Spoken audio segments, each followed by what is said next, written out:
Hello friends! So I have been editing my Quitting Quasi journal over the last few months, and this morning I got to one of the entries and I thought I really want to share this with you, and I really want to talk a little bit about the change that's happened between when I wrote this and now, and to make a little bit of space for the fact that it is totally normal in recovery to feel lost in who you are, lost in terms of what you want, lost in terms of the life that you want to be living. And I don't think this is something that gets talked about enough, but I know it's something that I definitely struggled with in recovery.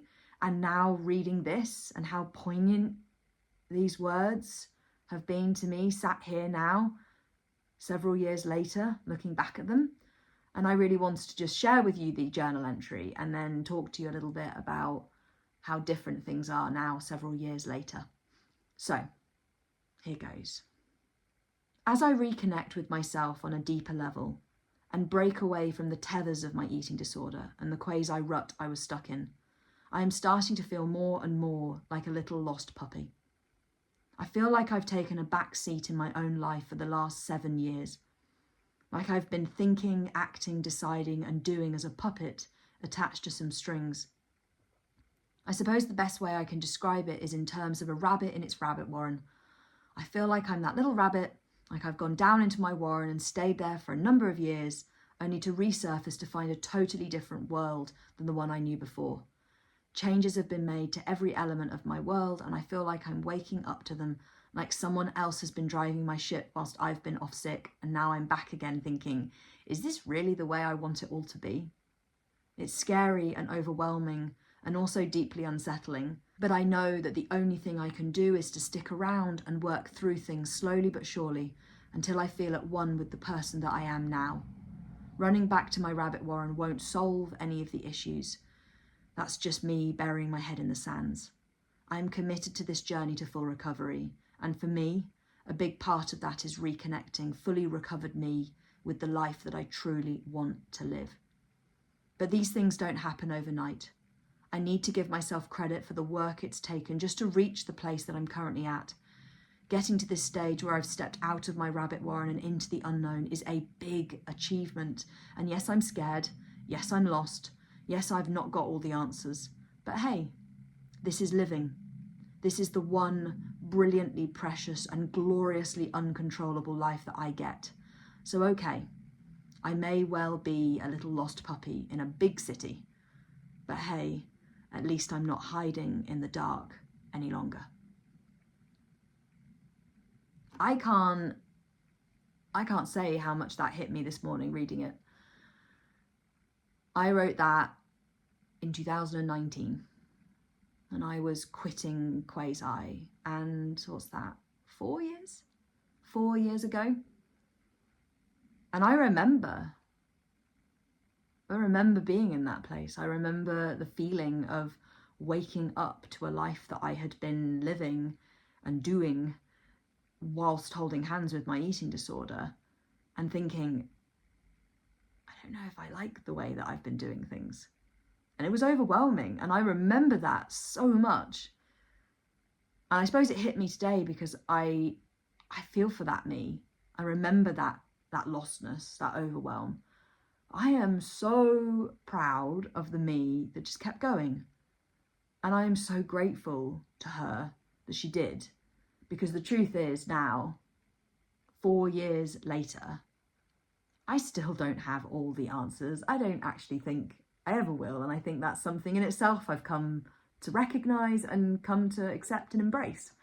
But there is a lot about the life that I had built inside my eating disorder that wasn't really me, and that now I've shifted and made changes, and as I say, 4 years on, there's a lot of things that are way more aligned with my core self, and a life that I'm living now that I feel increasingly connected to and enthused by and energized by and excited to embrace.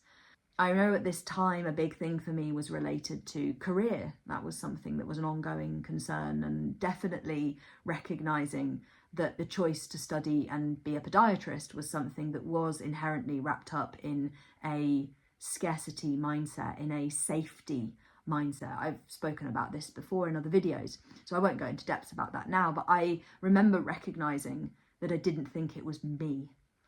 And the truth is, I'm still carving a path, but I am now 4 years on. I no longer work as a podiatrist. I was in the NHS, I moved into a private setting. I loved all my teams. I loved lots of the experiences. I loved lots of people that I met through it, but it just wasn't for me. And as of the end of last year, I quit and I moved on, and I now work as a coach, and I also am qualifying as a climbing instructor, and I am also very much excited to be launching the Self Adventure Club in the new year, at the start of 2024. And I've also got a few other things bubbling around in the background, some different ideas that I'm exploring, work experience in different settings to try and see kind of what feels a little bit more me. But I just feel so much more aligned with my core self now. Also, you know, since then I have got so much closer to Andrew. My relationship with him has blossomed and deepened, and just, it's just the best. And we are now married as well, and just really happy, really happy. I feel honoured to be able to share my life with him.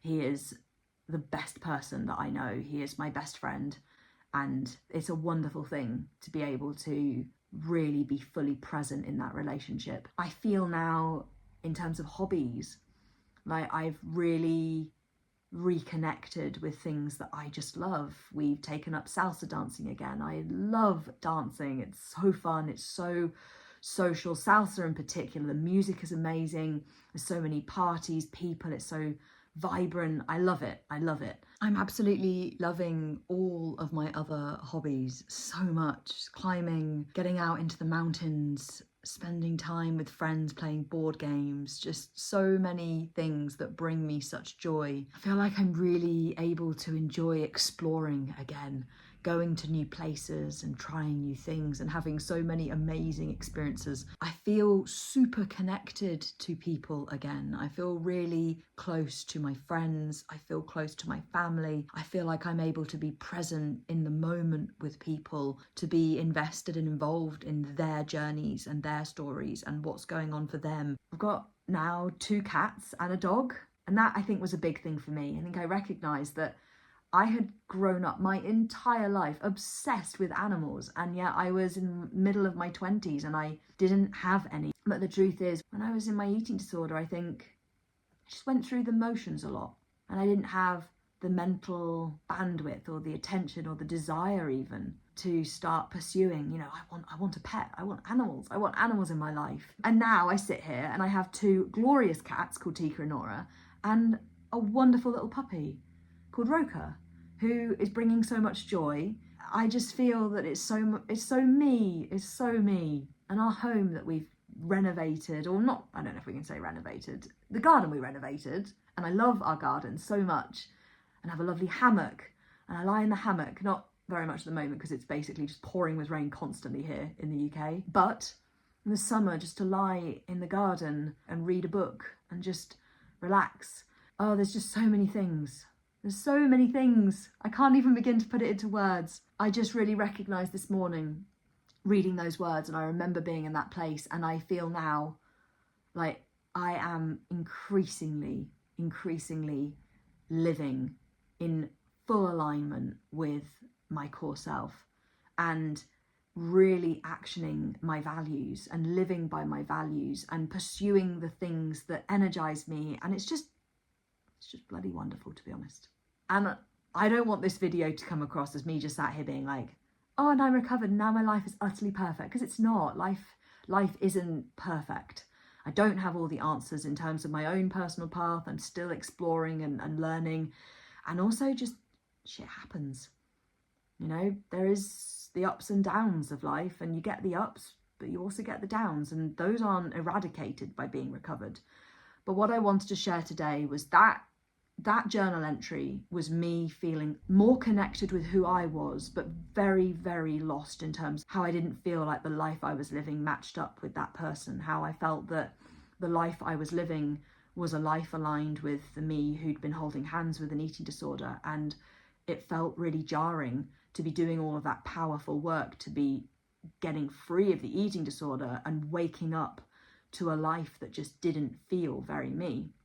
And I look at that now and I listen to that now, 4 years on, living a life that is increasingly me.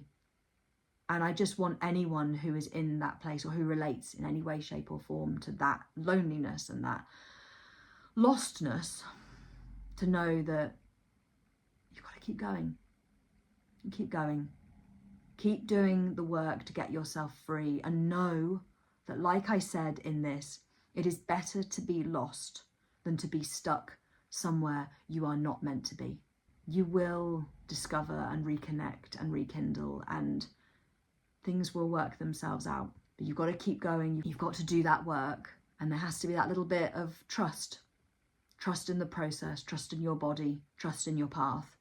That actually, if you do that work and you focus on getting yourself completely free, that you will move through that lostness, and that actually increasingly and very authentically and very naturally, you will start to reconnect with the things that light you up. And if there's anything in your world at the moment you recognize isn't you and you're in this place, keep going, keep being curious, keep doing the work to get rid of your eating disorder. And remember that point. It is better to be lost than to be stuck somewhere you are not meant to be. Take care.